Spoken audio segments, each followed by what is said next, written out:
You're posting, but no one's buying. Here's exactly why you're not getting clients from LinkedIn. And it's probably because one of these 3 reasons. Number 1, you're not positioned to attract your ideal buyer. Number 2, your content doesn't align with the buyer's journey.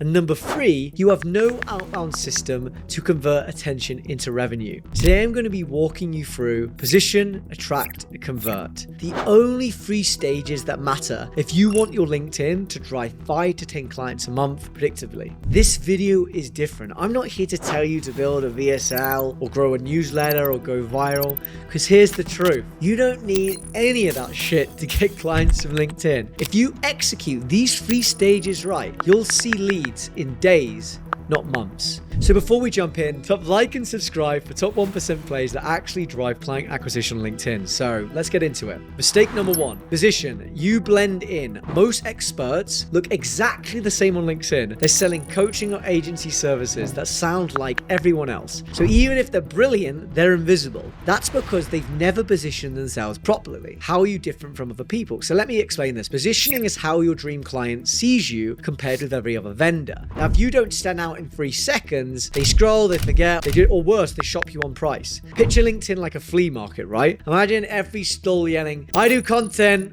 I help coaches, I help founders scale. It all blends together into one huge cacophony of rubbish. And when your buyer sees 10 stalls all selling the exact same thing in that market, right, they're either going to pick the cheapest or walk away entirely. To fix this, here's exactly what you do. Define your dream client persona. We map out the top 5 best fit clients and look for patterns. What fears do they have? What outcomes do they crave the most? What language do they use? You should be able to write out 1 to 2 sentences of a persona like this. Account executives just hired at a Series A, under pressure to close a whale client, making 300K a year, trying to prove that they can hit a quota in 90 days. Now, we all know who we're targeting when we do this, when you map this out like this. Next, we build your LinkedIn profile like a landing page for them. Banner, headline, about and featured content, all written to attract that exact person. This is what stops your profile from blending in and aids the positioning. The next problem in this piece and positioning is that your content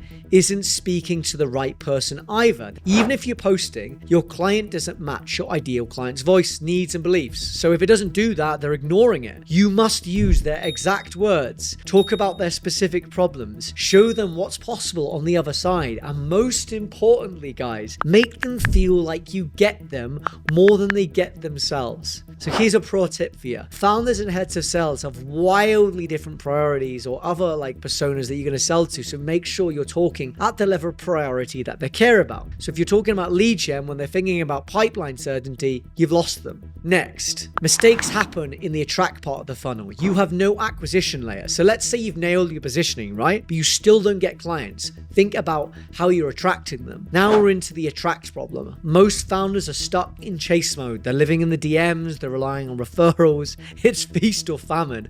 I've been there myself. Here are the biggest errors I see from over 500 founders I've spoke to in the last 12 months. Number 1, you're not posting enough or at all. Basic, yes, but in 25, if you're not publishing, you don't even exist. You can't just connect with people on LinkedIn and expect your outbound to work. We are living in a trust-based economy, and content is your proof of your work and expertise. Number 2, you're posting the wrong type of content. You're probably following that Hormozy give all your secrets away bullshit model, but here's the harsh truth, right? That attracts do-it-yourselfers, not buyers. Rainmaker clients, who are the top 10% of clients who are willing and able to afford your solution, don't want to know how to do something. They want to know who knows exactly how to solve their problem, and can you do it for them? This is where most founders and coaches and consultants lose weeks posting value, wondering why it doesn't do shit, when you need to instead leverage insight-based content. This is content that shows you deeply understand their problem, why it exists, what must be true to solve it, what your buyer needs to believe in order to take the action. And here's the test, right, if you've nailed insight content right. If it doesn't create a burning how in the reader's mind saying, how does this person do this? It probably won't convert, right? Another part of the attract equation here that I would always assess is, does that person have a way to capture that demand? So do we have a way to capture the likes, the views, the comments, the profile views on LinkedIn? Now, we could probably say that this is probably like surface level interest, right? And 99% of founders that I've spoken to have no system system to act on that demand. What's working for our clients is generally something that's quite simple. We simply install AASDRs to monitor those LinkedIn profiles, their intent, and then we're sending them personalized message based on that activity as it stands. So that could be like, as I've said, like likes and comments, job changes, or funding rounds. Now, these agents are turning that passive attention into book calls. Now, this is all without those founders lifting a finger. This is only how our clients are moving from hoping somebody books to systematically pulling those prospects onto calls every single month and every single day. Now, mistake number 3 I see in the funnel is at the bottom, is in convert. You can't close those clients coming in. So here's the breakdown. Even if you attract that attention, you pull them onto a Zoom, you need a closing system, and referrals close easily because trust is borrowed.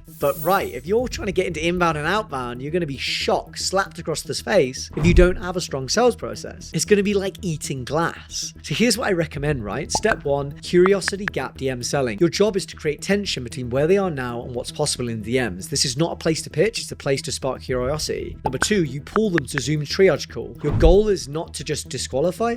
Your goal is just to disqualify, not close. Understand their current pain, why now, what they've tried, and what happens if they don't fix it. Step 3, you will then agree to set a time for a mutual action plan where you review this plan. So this is your closing cadence. You recap the gap between where they are and where they want to be, the impact, what would it take for them to be overbooked, and what are they losing by not having that. Your custom roadmap, the risks of staying the same. It also goes over your offer, your guarantees and support. Now, you want to eliminate every other reason they have to say no. And if we put all of these 3 big reasons together, from position, attract, and convert, this is the reason why people aren't closing clients on LinkedIn. Because ultimately, you're not positioned, you're not attracting, you're not converting. Now, if you can fix these, client flow changes forever. So if you want to help build a plug and play system that drives towards these 5 to 10 qualified deals every month, powered by AI in less than 30 minutes a day from LinkedIn, remember to book a call from my calendar link in the description. And I'm going to show you what's broken in the acquisition process, what's working,